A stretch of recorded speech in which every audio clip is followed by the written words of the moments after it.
من الشیطان الرجیم بسم اللہ الرحمن الرحیم الحمد للہ رب العالمین والصلاۃ والسلام علی سید المرسلین وخاتم النبیین اما بعد۔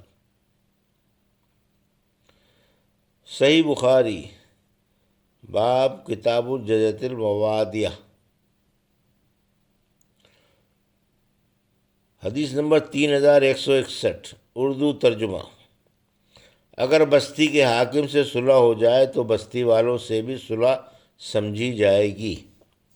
ہم سے سہل بن بکار نے بیان کیا، کہا ہم سے وہیب نے بیان کیا، ان سے عمرو بن یحییٰ نے، ان سے عباس سعدی نے، اور ان سے ابو حمید سعدی رضی اللہ عنہ نے بیان کیا کہ رسول کریم صلی اللہ علیہ وسلم کے ساتھ ہم غزوہ تبوک میں شریک تھے۔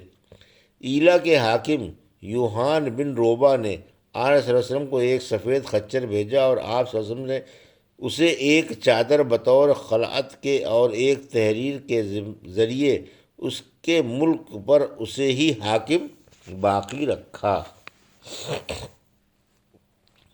حدیث نمبر 3162، آن صلی اللہ علیہ وسلم نے جن کافروں کو امان دی اپنے ذمے میں لیا، ان کے امان کو قائم رکھنے کی وصیت کرنا۔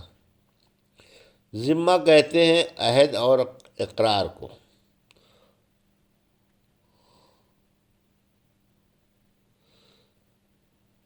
اور آل کا لفظ جو قرآن میں آیا ہے اس کے معنی رشتہ داری کے ہیں۔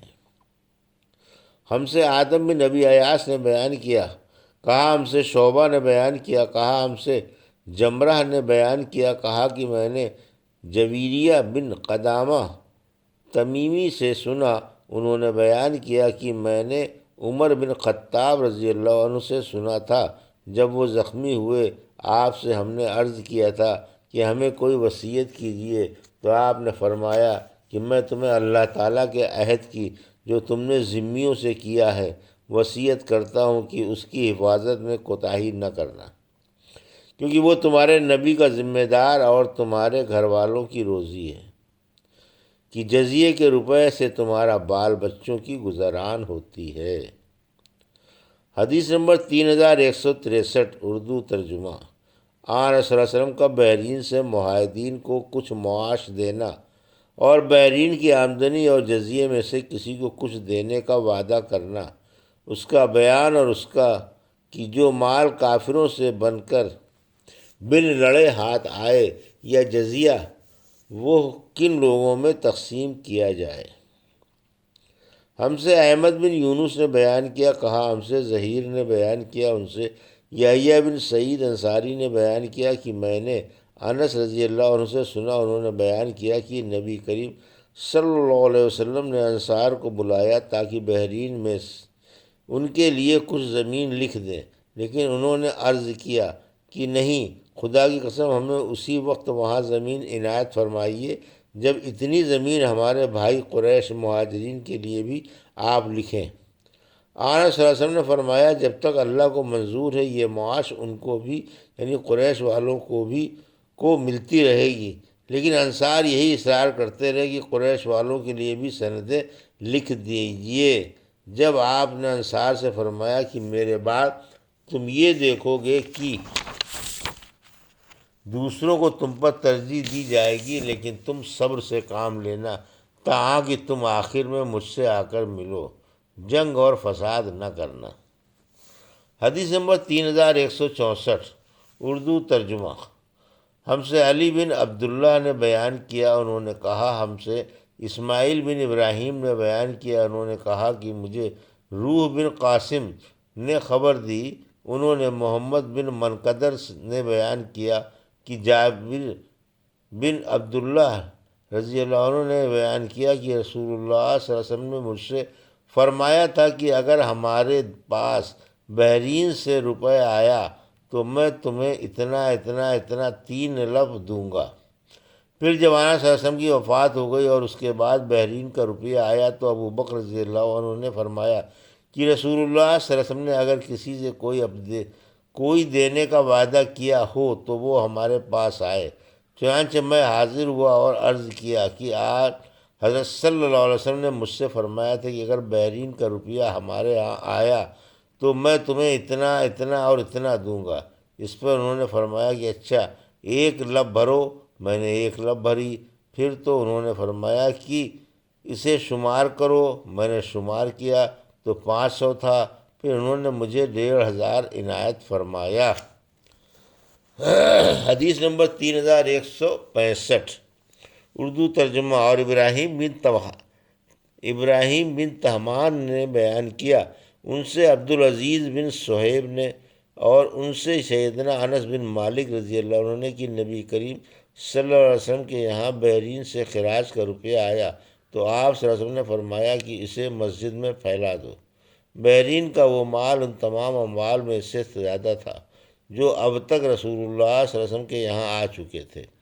اتنے میں عباس رضی اللہ عنہ تشریف لائے اور کہنے لگے کہ یا رسول اللہ، مجھے بھی عنایت فرمائیے، میں زیر بار ہوں، کیونکہ میں نے بدر کے موقع پر اپنا بھی فدیہ ادا کیا تھا اور عقیل کا بھی۔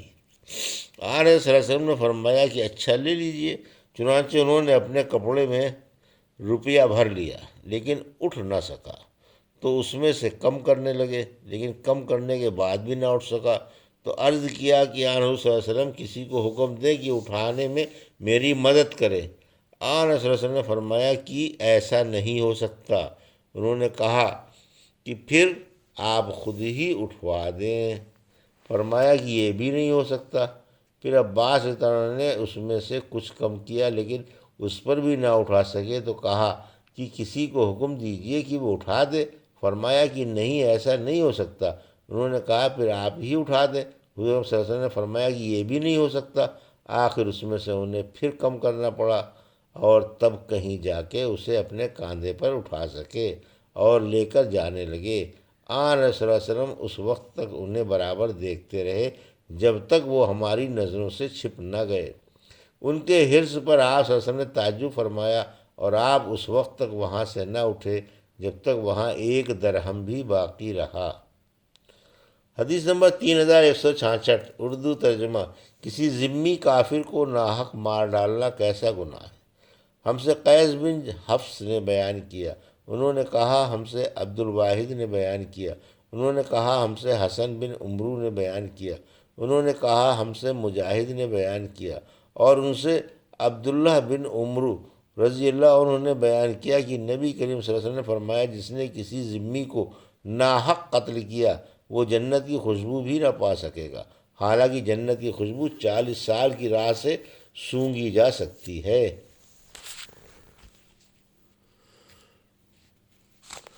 حدیث نمبر 3167، اردو ترجمہ۔ یہودیوں کو عرب کے ملک سے نکال کر باہر کرنا۔ اور حضرت عمر رضی اللہ عنہ نے کہا کہ نبی کریم صلی اللہ علیہ وسلم نے خیبر کے یہودیوں سے فرمایا کہ میں تمہیں اس وقت تک یہاں رہنے دوں گا جب تک اللہ تم کو یہاں رکھے۔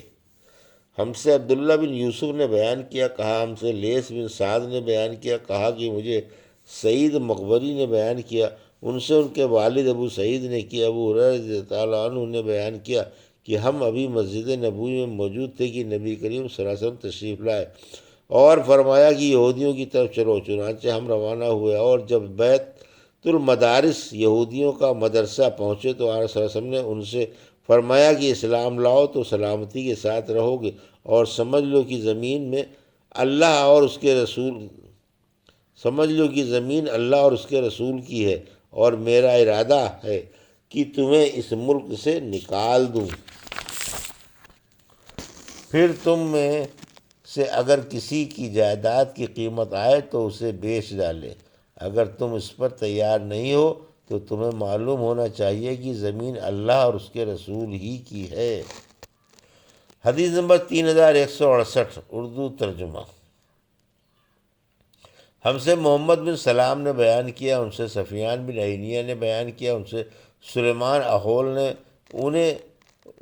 انہوں نے سعید بن جبیر سے سنا، اور انہوں نے ابن عباس رضی اللہ عنہ سے سنا، آپ نے جمعرات کے دن کا ذکر کرتے ہوئے کہا تمہیں معلوم ہے کہ جمعرات کا دن ہائے یہ کون سا دن ہے؟